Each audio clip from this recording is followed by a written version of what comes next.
number 1, and my agenda is the positive impact on urbanization of the Philippines. First is the economy. Globalization has a significant impact on the Philippine economy. The country has experienced economic growth and employment due to trade, globalization, and migration.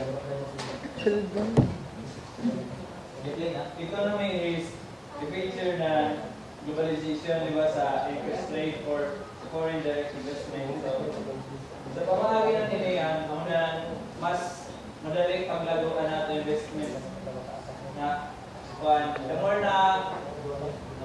more na ma-invest sa bansa, dahil sa siya malago. Second is the technologies. Globalization accelerates development of the new technologies and enhances the value of new technology by increasing its potential market. So, technology is isa sa feature ng globalization. Nato nang discuss niya na paano na tatang tabang ng technologies para mapadali ang mga trabaho sa Third is the population. International population from the Philippines further as data from the United Nations indicate that the ratio of the Filipino migrants, the country's total population went up from 3.5% in 1995 to 5.4%.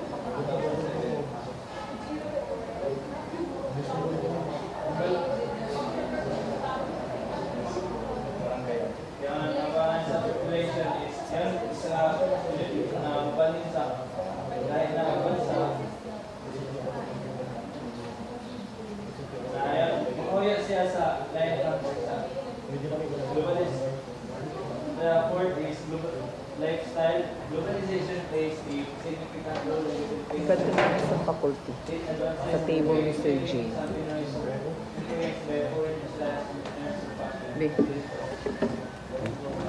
Lifestyle is ang mga Pinoy katulad na mga trending through internet at social media.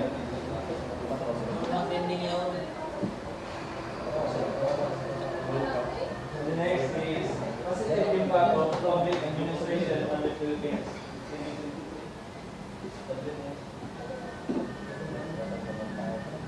In the case of the Philippines, public administration has had a significant impact on various aspects of society, including governance, economic growth, and social welfare. The first is good governance.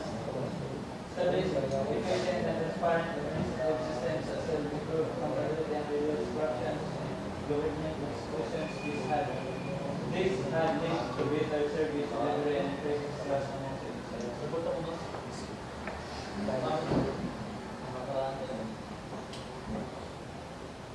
Good governance is to check and to balance the government of the Philippines to monitor nasunod ba ang pag-implement sa ating good governance? Sugid man. Economy. Public administration has contributed to economic growth by implementing policies that are effective and promote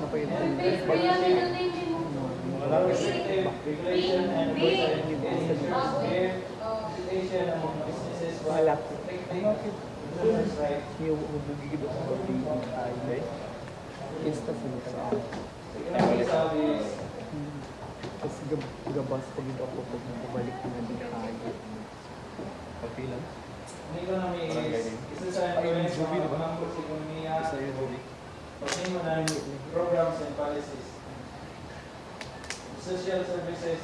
In terms of social welfare, public administration plays a crucial role. Services such as healthcare, education, social action, and formulates policies that address poverty alleviation, measures and promote inclusive development.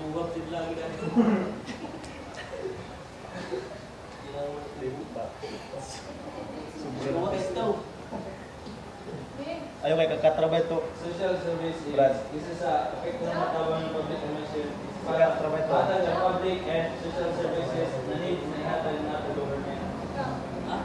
Ang services na mahatag is Sikat namin ito. health, education, jobs, and social welfare, and protection of life services. And that's all. Thank you.